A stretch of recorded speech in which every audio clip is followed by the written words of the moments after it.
Welcome to LollieTasking with ADHD. I am your host, Dr. Lola, a multi-passionate mom of three, a physician, and an ADHD life coach because, like most of you amazing women listening, I have ADHD. Join me as we chat about how ADHD affects our lives and learn strategies to help us all thrive, not just survive, with ADHD so we can live the life we want while accomplishing all our goals. Let's get started. Hello, LollieTaskers. Again, I'm Dr. Lola, a physician, lifestyle strategist for women, and a trained ADHD coach.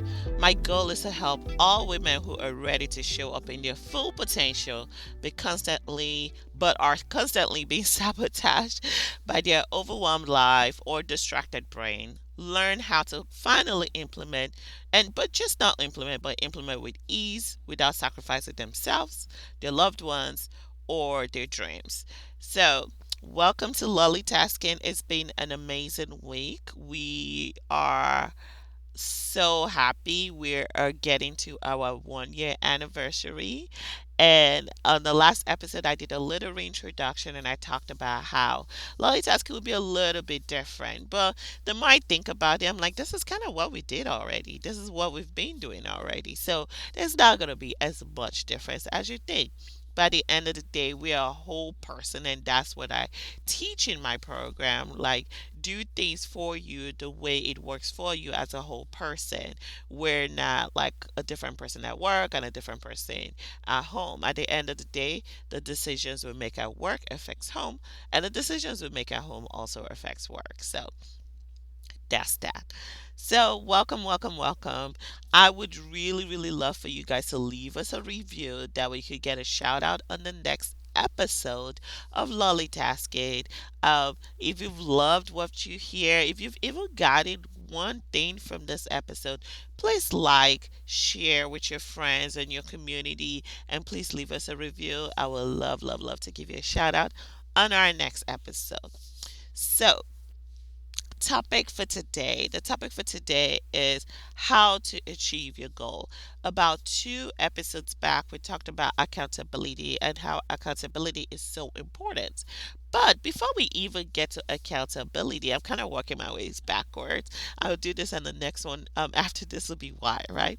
But before we even get to accountability, we want to know, okay, if you even have a goal to set, right? We're good at planning, but how do we plan that goal in a way that actually works for our brain, in a way that actually helps us overcome overwhelm, in a way that actually helps us achieve this goal, right? Because any goals without implementation or strategy is really just looking for a miracle where it does not exist, right? We need to actually do things to make it happen. So, the number one thing I want you to do when you have a goal is get clear on your goals. Like, why do I want to achieve this goal? Okay, so for example, let's say I have a goal I don't want to use workout because I use workout all the time, but it's just the easiest thing, right? Let's say I have a goal that, okay, I want to be consistent with my planning, or I want to be, yeah, let's do planning. I want to be consistent with my planning, okay? So the number one question is, Lola, why do you want to be consistent with your planning?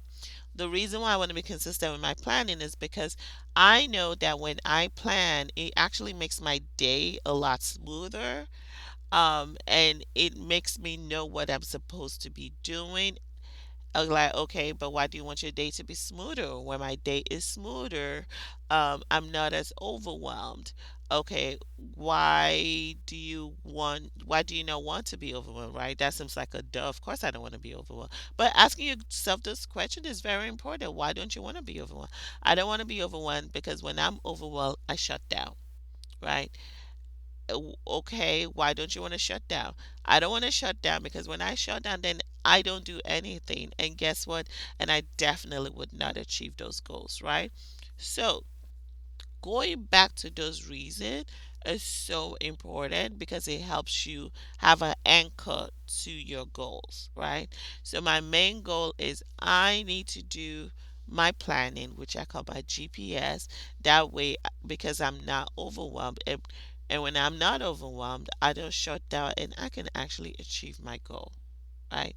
The best goals you can do are the ones that have nothing to do with you, because again, we give other people the grace that we don't give ourselves. Okay, so the first thing I do is get clear of my goal. The next thing is I became solution oriented, right? This is how I was able to achieve all those goals I've been. I became solution oriented. And what does that mean? That means that whenever something is not right or doesn't go the way I want it to go because of my ADHD, instead of worrying about why it didn't happen, I worry about how it did not happen, right? It didn't happen because A, B, C, D. So could I do E, F, G, H, I to make it happen this time? So have a solution oriented mindset. Um, and then when I could do something, when I finally say, okay, it didn't happen because of A, B, C, D, E, F, G, then I also rely on my scientific process, right? So these are things that work for me.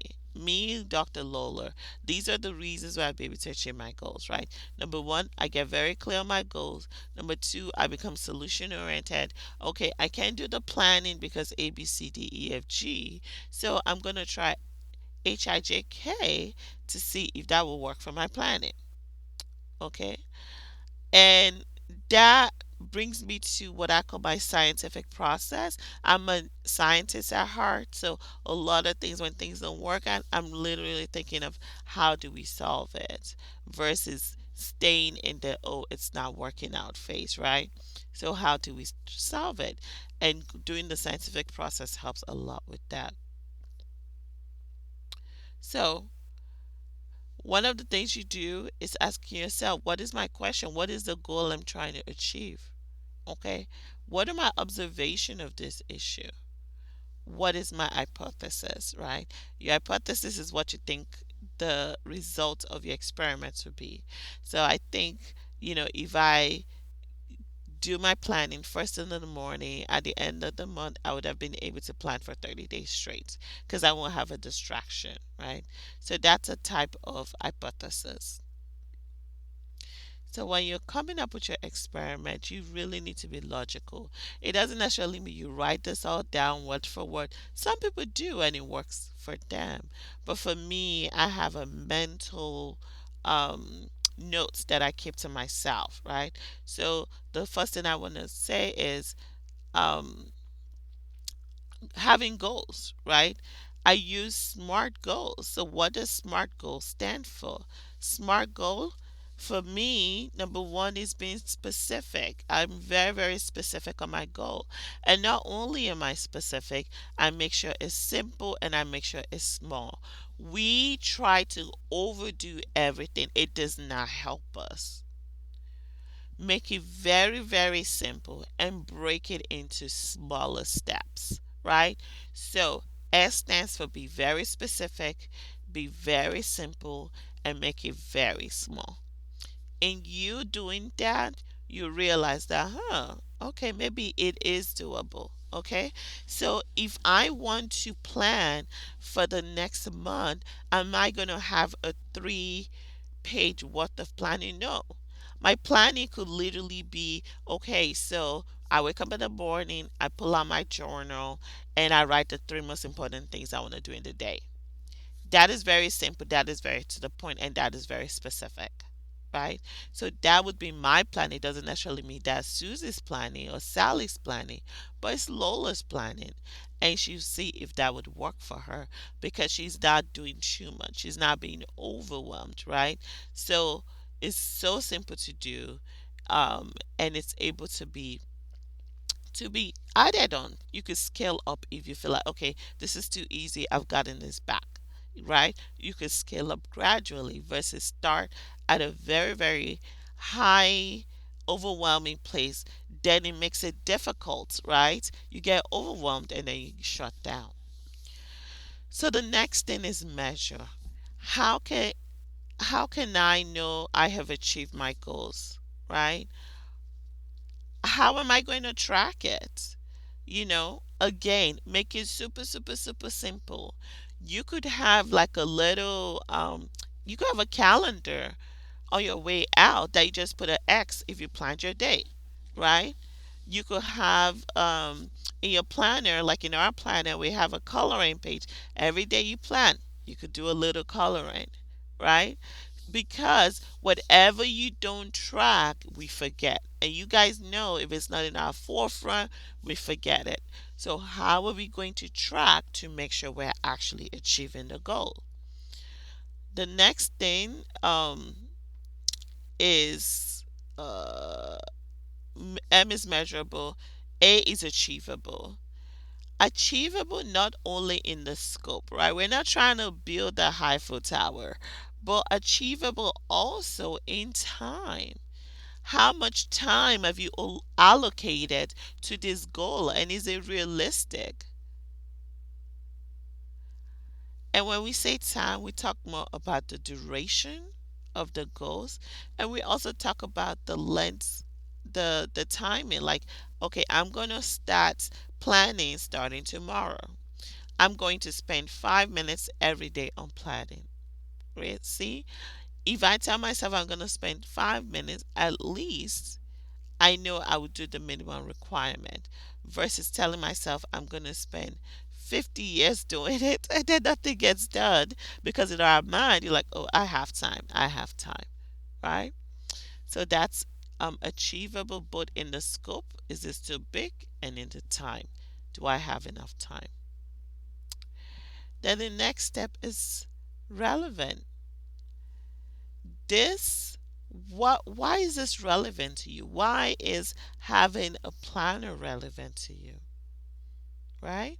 It's relevant to me because if I have this planner, like I said earlier when I talked about my why, it helps me achieve my goals. And also, when we talk about relevance, is it part of the bigger picture goal for yourself?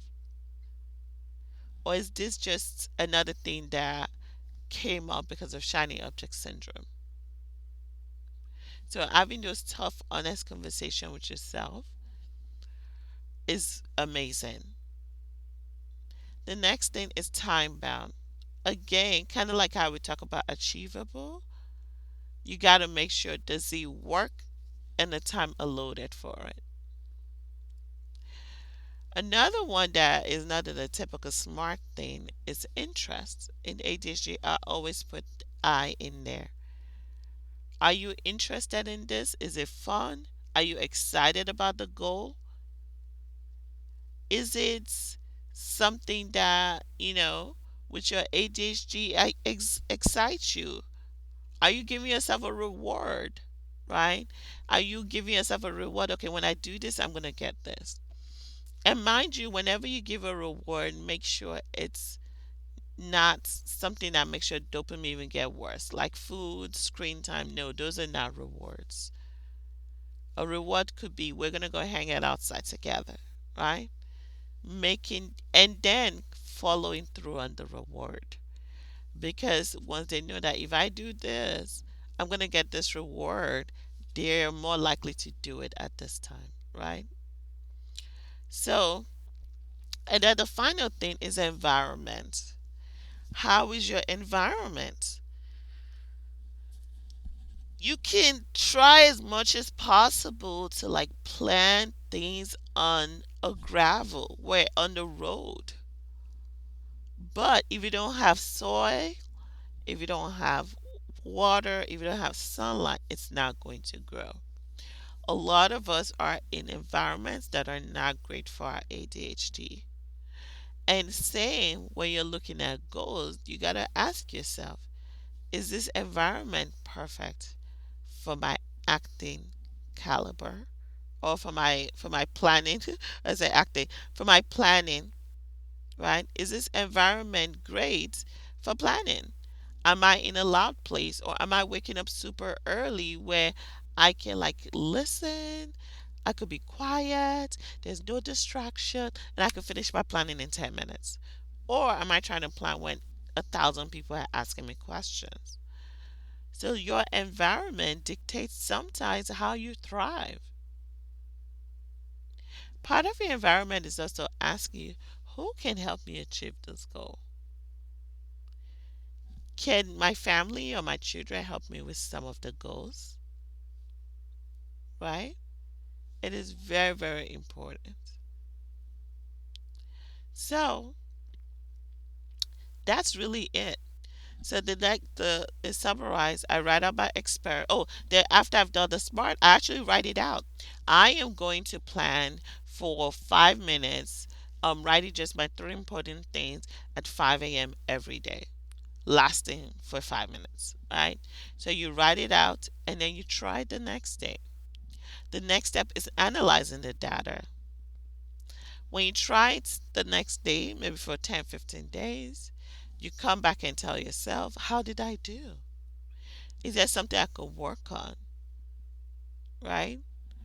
Based on this experiment, like, why did it work? Why did it not work? We need to track the data. Okay? So, those are the main thing. And after that, you also want to report the conclusion.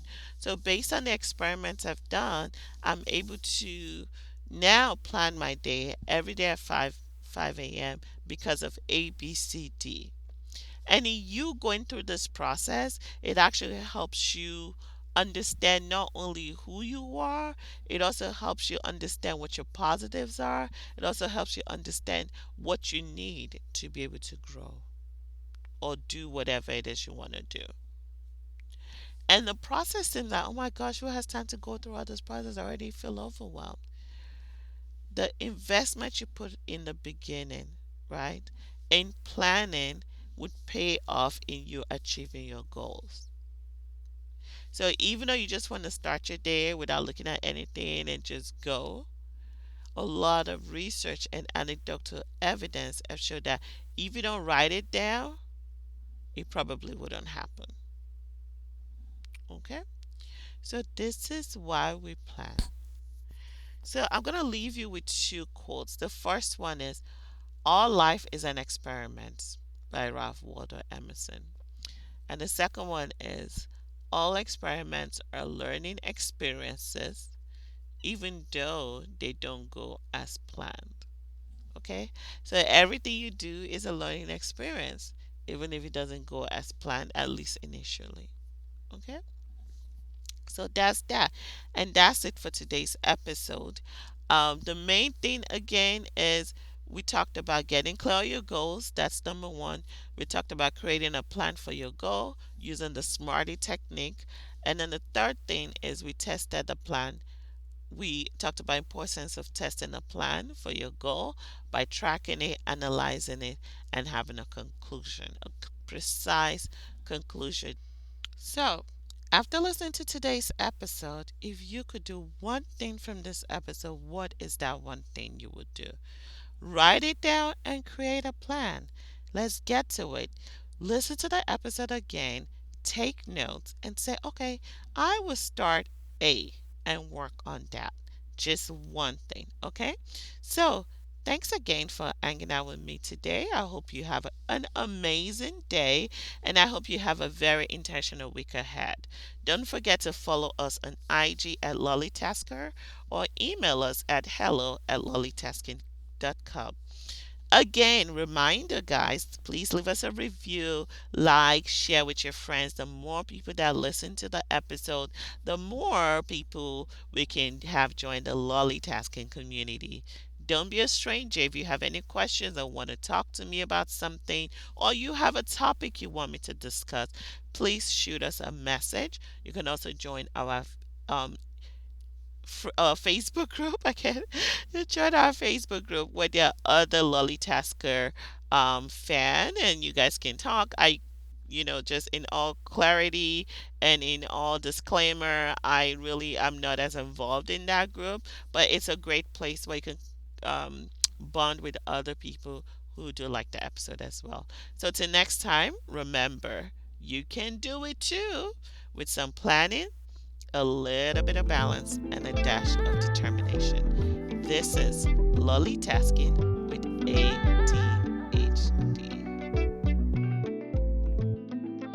Thanks for hanging out with us on another episode of LollieTasking with ADHD. If you like what you've heard today, I would love for you to click the subscribe button, rate, and leave a great review, in addition to sharing with your friends. Your review allows visibility and also allows other amazing women to find this podcast. Also, if you have any questions or topics you would like for us to discuss, please contact me via direct message on Instagram at LollieTasker or email us at hello@LollieTasking.com. Till next time, this is LollieTasking with ADHD.